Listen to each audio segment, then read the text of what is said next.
Donc maintenant, on vient à l'important, donc l'intégrale d'une fonction en escalier.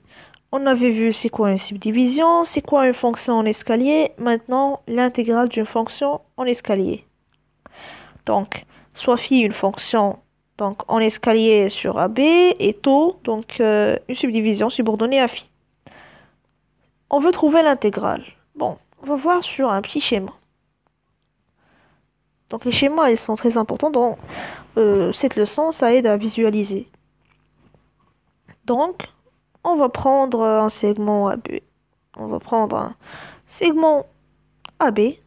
Et bon, c'est une taux et une subdivision quelconque. A c'est x0, B c'est xn. Prendre par exemple x1, x2, x3, ça y est. Je vais prendre seulement donc une petite subdivision. Donc, maintenant, si donc on applique la définition, soit phi une fonction en escalier, taux une subdivision, alors donc ça doit devenir donc un réflexe. Alors, pour tout cas appartenant à 0 moins 1, pour tout x appartenant à l'intervalle ouvert xk plus 1, donc on a phi de x qui est égal à ck. Donc, ça c'est notre définition. Ça veut dire que s'il y a un x entre les intervalles xk plus 1, il va correspondre à une constante.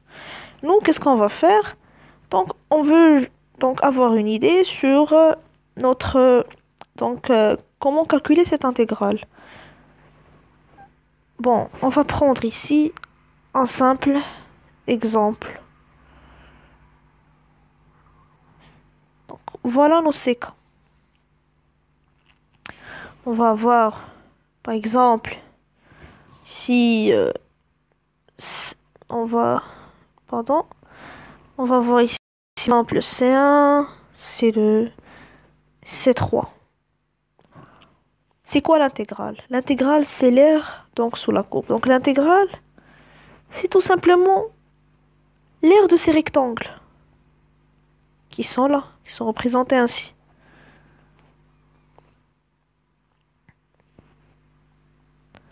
Donc, l'aire de ces rectangles, c'est l'intégrale de cette fonction en escalier. C'est comme une approximation, c'est comme dans la somme de Riemann, les intégrales de Riemann. Donc, maintenant, on a juste à calculer donc la somme de ces aires. Voilà. Donc la surface S1, S2, S3 et S4 par exemple, ils correspondent à des constantes, la fonction. Chaque rectangle, il a donc ici CK et pardon, dans la largeur il a CK et donc on va voir bon cette distance là est égale x3 moins x2. Dans le cas général, c'est x k plus 1, xk, c'est xk plus 1 moins xk. Donc, dans la hauteur, on a ck. Dans la largeur, on a xk plus 1 moins xk. Et on sait tous que donc la surface de ce rectangle-là, c'est cette donc, distance fois celle-là. Ça va devenir xk plus 1 moins xk fois ck. Donc, c'est la surface sk. Or, si on veut la surface sous toute la courbe, c'est la somme. Donc, on va avoir une somme. Voilà l'aire d'un seul rectangle. Et on voit ici dans cet exemple qu'on a 4 rectangles. Donc, c'est la somme de k est égal à 0 jusqu'à, par exemple, 4. Mais nous, on va donc travailler donc, en général, donc jusqu'à 3 normalement. Donc, la somme de n-1, donc, en général, ck, xk plus 1 moins xk. La même chose, on a dans la vidéo précédente, on a 4 nombres, Donc, on a 5 nombres, mais 4 surfaces. Donc 2k égale à 0 à n-1. Et voilà la surface de l'air. Donc, l'intégrale, c'est la surface qui est donc sous la courbe. Et on a calculé donc comme ça combien donc elle vaut. Donc, on définit l'intégrale de la fonction en escalier. Donc, blablabla. Donc, l'intégrale est égale. L'intégrale d'une fonction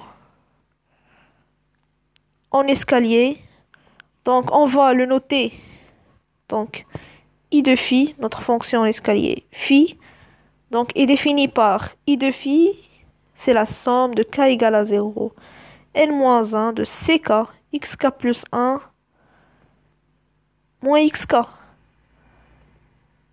Bon, bien sûr, il ne faut pas connaître cette relation bien, donc c'est facile donc de la retrouver à l'aide d'un schéma simple, à l'aide d'un schéma très simple. Et on va retrouver donc notre relation. C'est facile à trouver grâce à un schéma.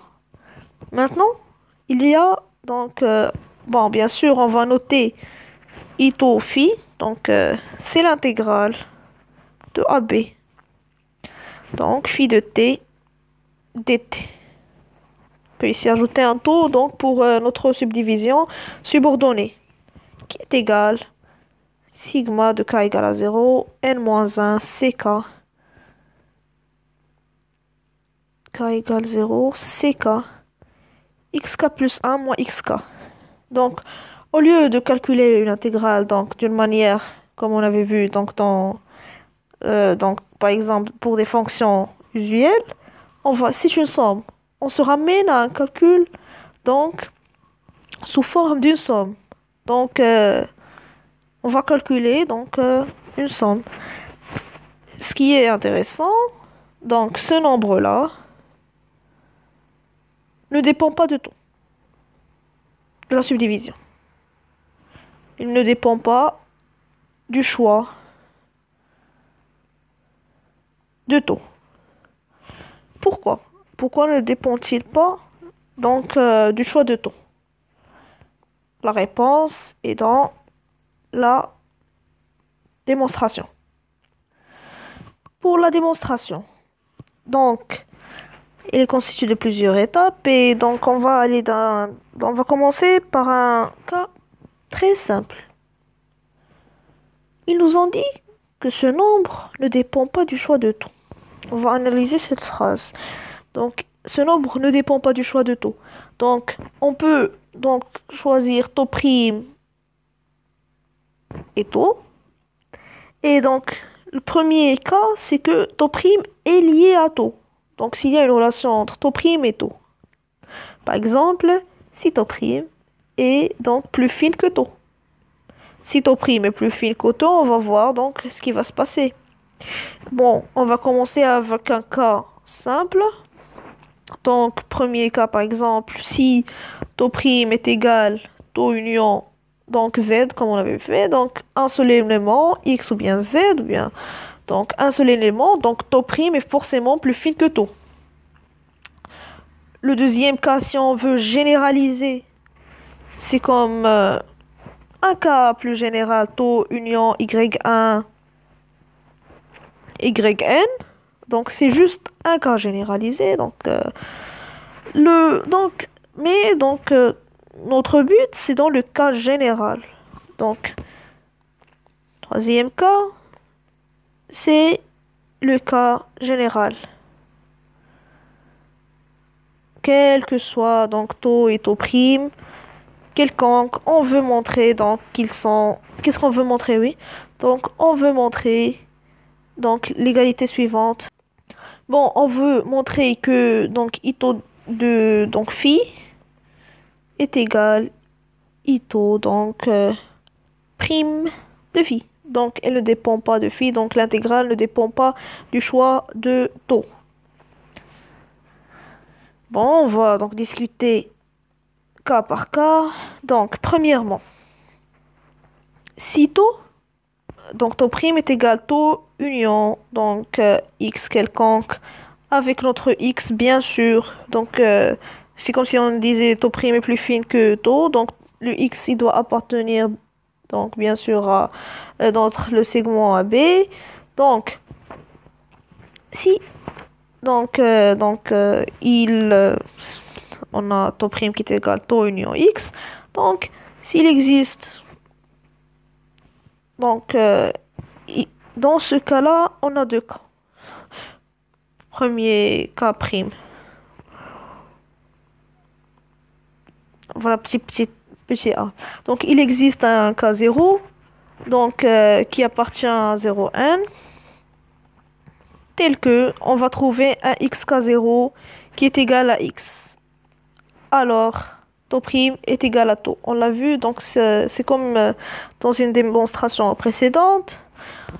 Si taux prime est égal à taux, donc forcément, on a l'égalité. Donc, I taux de phi qui est égal I taux prime de phi. Le deuxième cas, sinon, deuxième cas, B. Donc, sinon, si on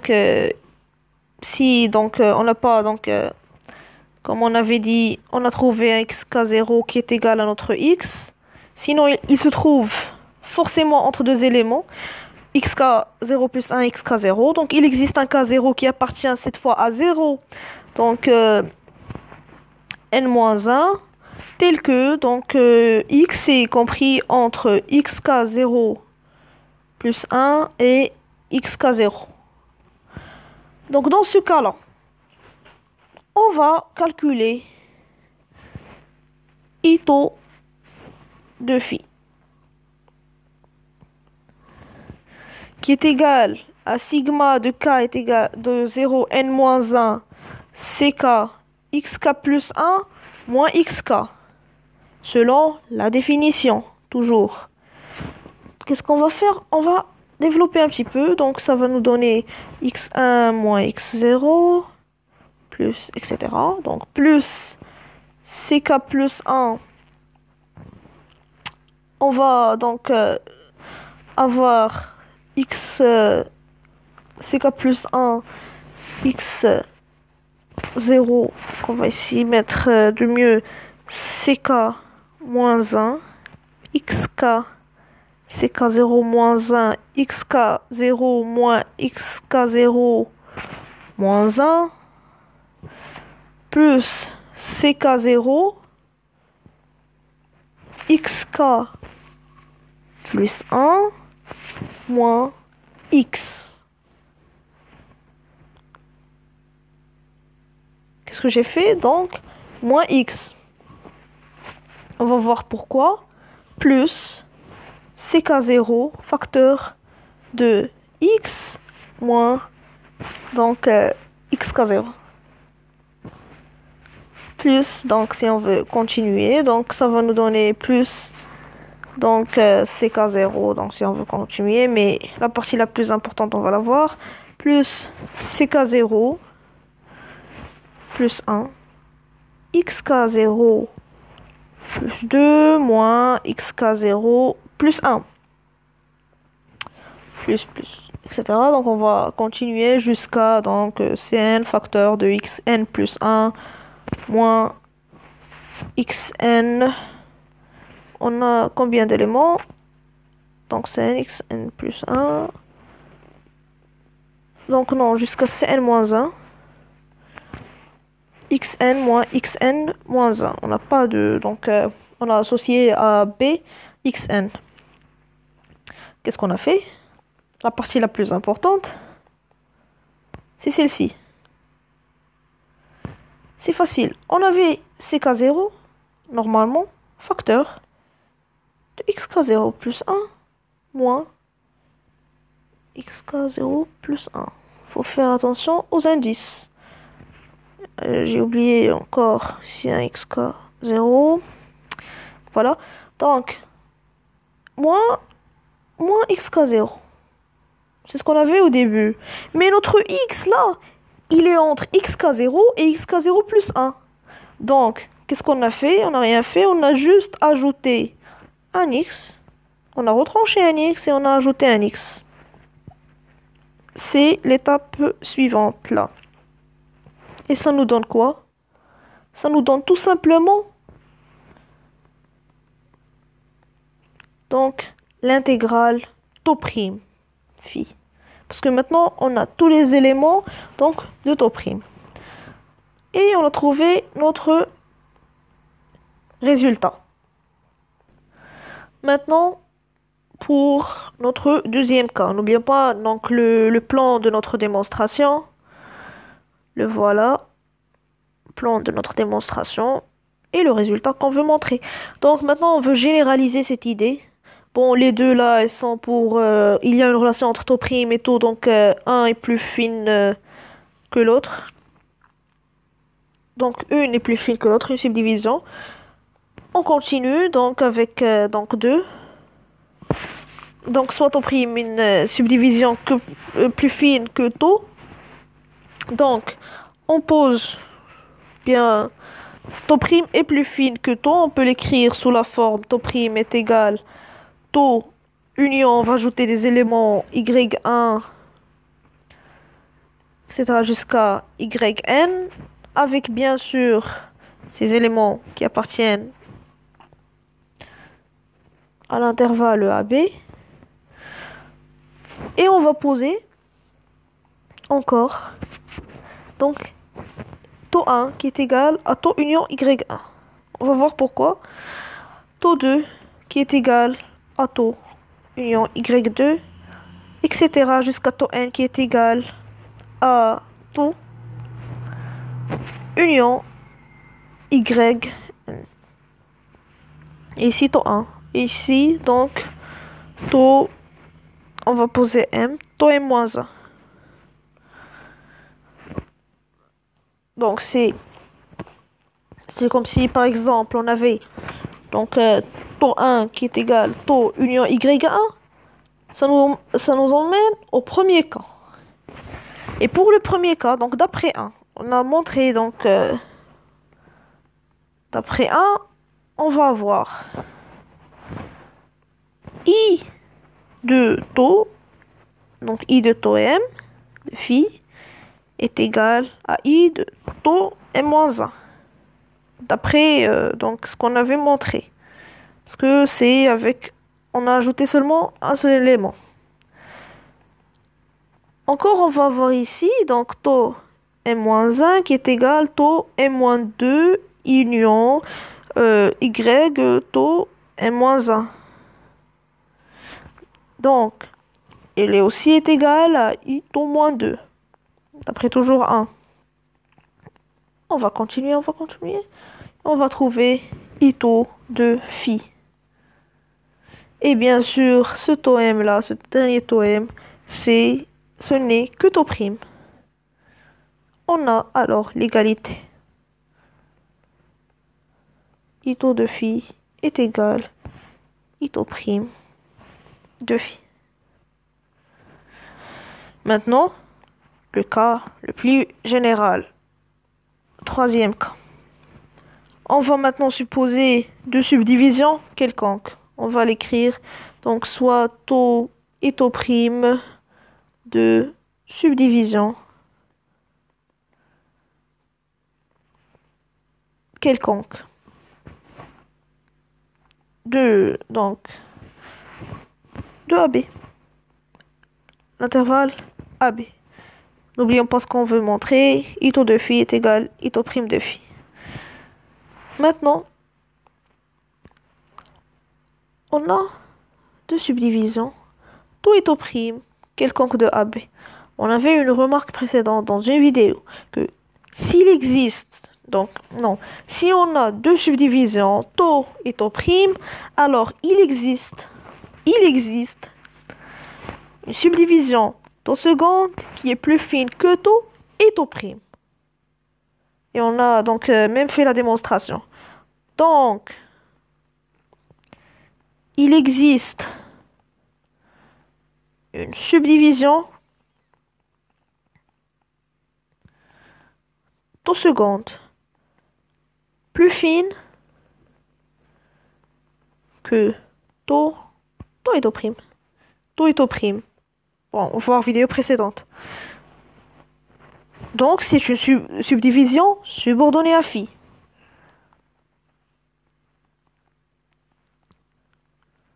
C'est une subdivision suivant une autre proposition. Subordonnée à phi. Donc, d'après 2, c'est une subdivision subordonnée à phi. Donc, d'après 2, on va avoir I taux de phi qui est égal I taux seconde de phi qui est égal I taux prime de phi. Donc, ils sont des subdivisions donc, qui sont plus fines. On s'est ramené à un cas de subdivision donc plus fine. Et nous, pour subdivision plus fine, on est ramené au deuxième cas. Donc, on a montré l'égalité. I taux phi, I taux de phi, donc l'intégrale, I taux prime de phi. Parce que, tout simplement, I taux de phi. Taux seconde est plus fine que taux. On peut appliquer, donc, deuxième résultat.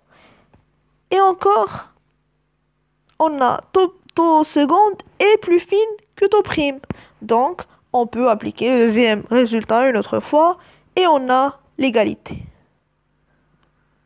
Donc, voilà, c'est une structure d'une démonstration. On a commencé par montrer que, on a montré pour qu'un seul élément. On a juste construit une subdivision, on a ajouté qu'un seul élément pour la première. C'était facile. Dans le sigma, on a introduit un élément. Bien sûr, il y a deux cas. C'est imbriqué. Il y a deux cas. Donc, ici, le premier cas, il est donc évident. Taux prime est égal à taux. Pour le deuxième cas, donc s'il est entre qui appartient à l'intervalle ouvert xk0, xk0 plus 1, on a juste ajouté et retranché x. Et on a trouvé le résultat.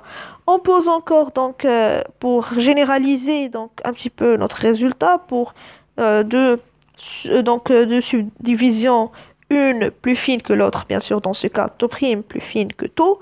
Donc, on a généralisé notre résultat à l'aide du premier résultat. Et on a trouvé, les intégrales qui sont égaux. Quelconque, n'importe quel choix de taux.